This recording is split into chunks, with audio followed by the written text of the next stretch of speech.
সচিবালয়ে বসে প্রতিদিন আমরা নতুন নতুন মিটিং করি, কোনো টিউশন শিক্ষকরা করতে পারবেন না। ভাই, এই 10 জন 20 জন কইরা পড়ায়, এক একজন দেয় 200 টাকা কইরা, তাও আবার 5-6 মাসের বেতন বাকি।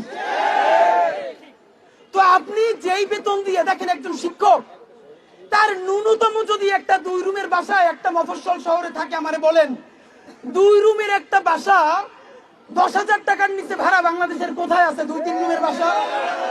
আসেন, তার যদি 2টা বাচ্চা থাকে, সে যেহেতু শিক্ষক মানুষ, তার বাচ্চাটারে তো সে ন্যূনতম একটু ভালো জায়গায় পড়াইতে চায়। সে এইটা পড়াইতে গিয়া তারপরে বাসায় বাজার কি করে তার কোনো অবস্থা থাকে না।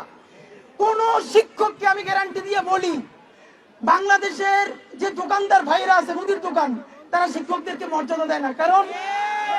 কারণ দেখে পুরো মাস সে বাকিতে খায়, বেতন পাওয়ার পর অর্ধেক টাকা দেওয়ার আগে আবার তার বাকির খাতা শুরু হয়ে যায়। যারা অঙ্ক পড়ায়, ইংলিশ পড়ায় অথবা সায়েন্সের সাবজেক্ট পড়ায়, তারা 5-10টা টিউশন দিয়ে কোনো মতে চলে। এর বাইরে যে হাজার হাজার লক্ষ লক্ষ শিক্ষক যারা ম্যাথ পড়ায় না, ইংলিশ পড়ায় না, সায়েন্স পড়ায় না, তারা কি মাটি খেয়ে বাঁচবে আমারে বলেন? এবং শিক্ষকদের সামাজিক মর্যাদা এমন, এখন শিক্ষকদের সাথে কোনো বাবা মা বাচ্চাদেরকে মেয়েদেরকে বিয়ে দিতে চায় না। কারণ কোন শিক্ষক জামাই ঠিক মতো শ্বশুর বাড়িতেও বাজার করতে পারে না, আত্মীয়তা সম্পর্ক রক্ষা করতে পারে না, বাবা মা গিয়ে তার বাসায় 5 দিন থাকবে, ভালো খাওয়াইতে পারে না, সারাদিন মনটা যার ছোট কইরা থাকে। দোকানদার টাকা পায়, আত্মীয় স্বজনের মায়ের চিকিৎসার টাকা দিতে পারে না, সে স্কুলে গিয়ে কোন ছাতাটা পড়াবে আমার বলে?